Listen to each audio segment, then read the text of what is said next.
So, Mark Brayne. I am now an EMDR psychotherapist, accredited consultant. I worked for 30 years with Reuters and the BBC, 5 years with Reuters in Moscow and East Berlin, from 1973 to 1978, and then with the BBC in West Berlin, then Vienna, then Beijing, as China correspondent, and then as diplomatic correspondent for the BBC World Service. And then I left the BBC in 2003 and have been working as a psychotherapist since then. But I set up and ran from 2002 to 2008 the European Centre, the European arm of the DART Centre for Journalism and Trauma. Really, it was only Tiananmen Square, as I said, the run-up to, but I left Beijing before the tanks went on to Tiananmen Square. So I left Beijing at the end of May 1989. And then I covered the end of communism from London as diplomatic correspondent. And then I went into Romania in December 89 to cover the Romanian Revolution, which ended fairly quickly. And in Yugoslavia, I was caught between rioters at the beginning of the Yugoslav civil wars. But then I stopped being a correspondent and became an editor. So on the conflict you did report on, how did it make you feel, and what types of emotions do you remember when you were reporting on it? Tiananmen Square, I was elated and frightened in equal measure, and I remember being really quite frightened into the city, and that was then very elated, very excited, very sort of euphoric, intensely emotional, a very, very intense emotional experience.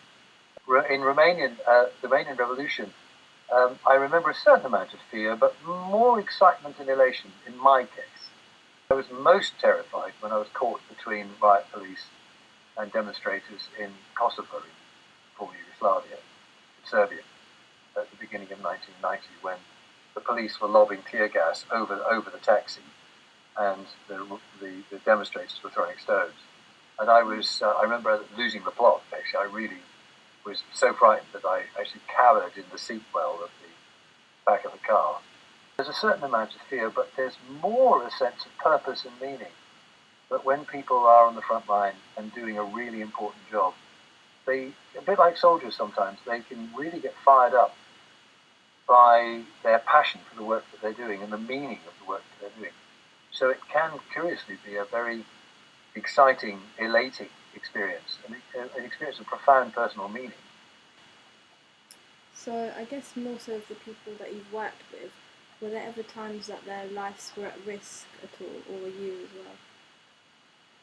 Yes, absolutely. And certainly my life was at risk in Romania, although looking back, I took risks that I shouldn't have taken. So, but yes, journalists go to the front line and they put their lives on the line. And it is said, no story is worth a life, and that's true. But if one truly implemented that, then no journalist would cover any conflict. So there would be no risk. And so good journalism is about risk management. And sometimes people take bigger risks, sometimes they take smaller risks. And sadly, journalists get killed. Okay. Did you ever work with any journalists who suffered with post that had a long-term effect on them, that they weren't able to work again as a journalist? And there are colleagues who have chosen not to continue, or not been able to continue their career because they've got really bad PTSD. And I'm sure you know about Fergal Keane, the BBC's most recently, he was Africa editor, and he's had to step back from work as a frontline journalist because of PTSD, which is not resolving. But I also know people I've worked with people who've covered big stories over a lifetime of career, and they are fundamentally okay still. But they're changed by it. They might be hardened by it. They might be a bit cynical. So yes, it takes all sorts, and there are plenty of people who choose not to continue to do the job, and that's why I stopped myself when I was. I stopped being a correspondent when I was still 41, and I'm now 70. So I gave up the day job 30 years ago. Okay. And I know you say that meaning and purpose is a lot of the reason that they carry on, but were there ever people that you worked with that maybe felt like giving up or working for an NGO or something instead? because they felt like it would maybe help more. Yes, yeah, there are those who wanted to help and felt that as journalists they were just vultures, voyeurs, and so they quit journalism and set up a charity. I can think of 2 or 3 journalists I've worked with who actually personally set up charities to help the people whose stories they'd reported. But it's a fairly tiny minority, I'd say. Most journalists are doing a job of work that they feel is worthwhile.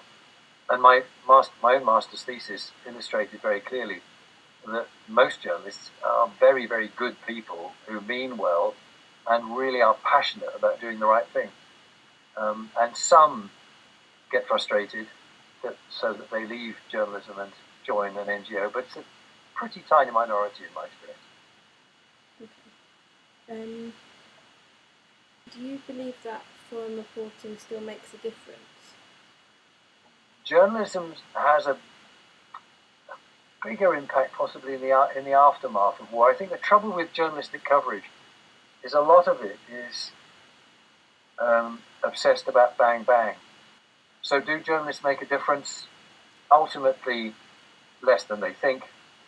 But that said, I think there's something very fundamentally wrong with journalism. Too much journalism covers just the urgency, the sugar rush of what I call muck news. And it's how many people have died, how the violence, and newspapers are full of it. And I think it's dreadful. And I don't think it serves the future of the planet. But there's an obsession with numbers of people who die. A story is defined by the numbers of people who die in the process. And that is not news. That's the tragedy. So muck news chases immediate sugar rush of violence in the moment.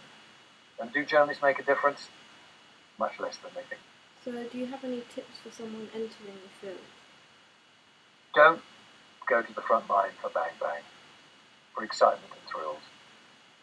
Only go to the front line if you have really thought it through and you're fascinated by people and by movements and by justice. So think hard about the world that you're going to be reporting and decide, if you want to make a difference, where the biggest difference can be made and needs to be made. That would be my advice.